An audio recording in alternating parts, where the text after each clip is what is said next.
Tak zdravie, priatelia.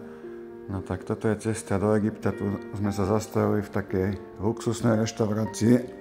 Pozrite, akého tu máme grillmana. No katastrofa. Tá reštika to bolo navracaný, že luxusná reštaurácia, všetko špinavé taniere. Tu už ideme k pyramídám. Takto sme to videli už z autobusu. Krásne pyramídky. Škoda, že sú nie na Slovensku, ja navrhujem ich presťahovať, lebo tí Egypťania si za chvíľu aj tam zničia. A to je vidieť, že tá pyramída už je strašne zvetraná, že to tam je tisícky rokov staré. Proste to je na prvý pohľad vidieť, aj keď sa zblízka pozriete, že tie kamene sú už také ošarpané. Proste čas ich okresal, zvetral. Je to vlastne obrovská stavba, 2,5 milióna kociek na sebe naukladaných. A to by nezvládol, naša generácia by to určite nezvládala nejako, na to treba špeciálnu technológiu nejakú. Tie kocky, tie spodné, majú až okolo 80 tón. To není šanca, aby to niekto dvihol v tej dobe, ani v tej dobe to nemali šancu, len s nejakými špeciálnymi žeriavmi, ale prenašať to 700 km, to proste neexistuje. Proste keď to vidíte zblízka, tak si to uvedomíte. Tuto nás otravovali obchodníci a miestni, že také som mám nervy, ani som si to nemohol v klidu pozrieť. Mali sme úplne minimum času, necelú hodinu si pozrieť pyramídy v najväčšom horku.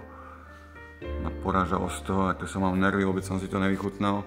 Tuto vidíte, aké je to presne odrezané tie kamene. Vidíte, toto je úplne jak s laserom alebo čím. Krásne pravé uhly, úplne vyhľadené. Proste to není šanca, aby toto robili s primitívnymi nástrojmi. Krásne vyhľadené. Tie kocky, kvadre. To je úplne dokonalé. Všetko do seba zapadá. Už len odrezať to je. A vidíte, tuto je to vidieť, aké je to už zvetrané. Proste to sú tisícky rokov stará stavba. A koľko zemetrasení to prežilo a neviem čo všetko, povodní. Tieto spodné kocky, tak tie sú úplne 10 metrov dlhé, 2 metre vysoké. Neviem koľko široké tie majú. Vyše 80 tón. Toto ma natáčali, takí dvaja policajti ma otravovali. On myslel, že ma fotí ten debil. A potom si samozrejme vypýtali bakšiš. To sú tí finty, ani policajti mi to nedali pokoj. Furt dopýtal bakšiš v prepitné. Vymýšľali všelijaké finty. Proste čisté obťažovanie.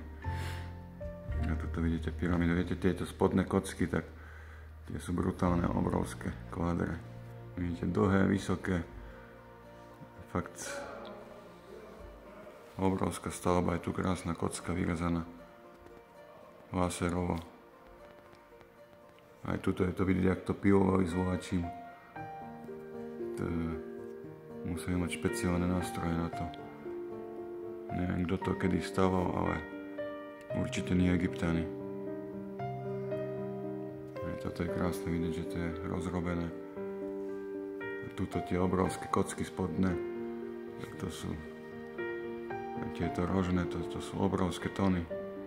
Není šanca, aby s tým volak kto pohol. Ani ešte to nosil 700 km. Není šanca.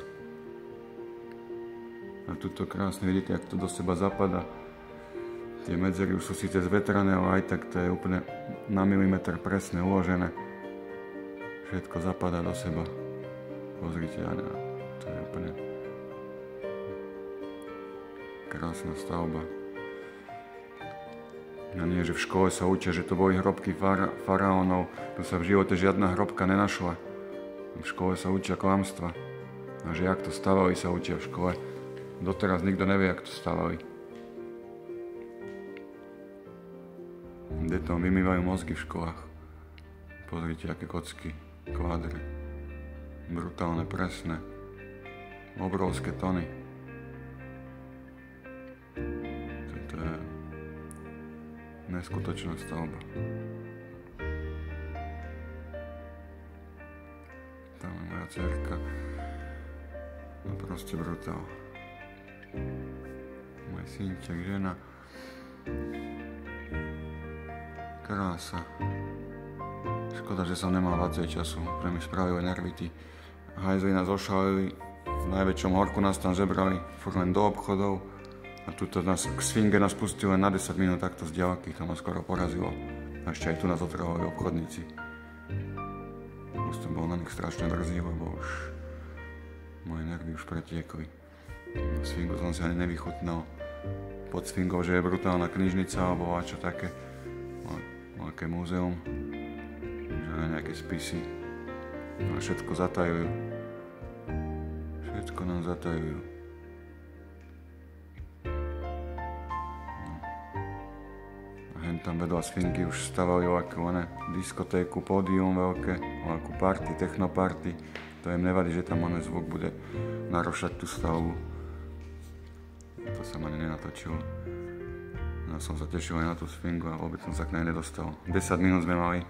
My vystúpili z autobusu, že máte 10 minút si to pozrieť. Ani sme sa k tomu nemohli pozrieť, lebo by sme to nestihli. A proste tí Egypťani, to je katastrofa. Mali by sme to nejako presťahovať na Slovensko. Krásne stavby si nezaslúžia. Aj to ich more si za chvíľu zašpinia. Čistí oni odpadkári. Všade smety. No, nádherná Sfinga.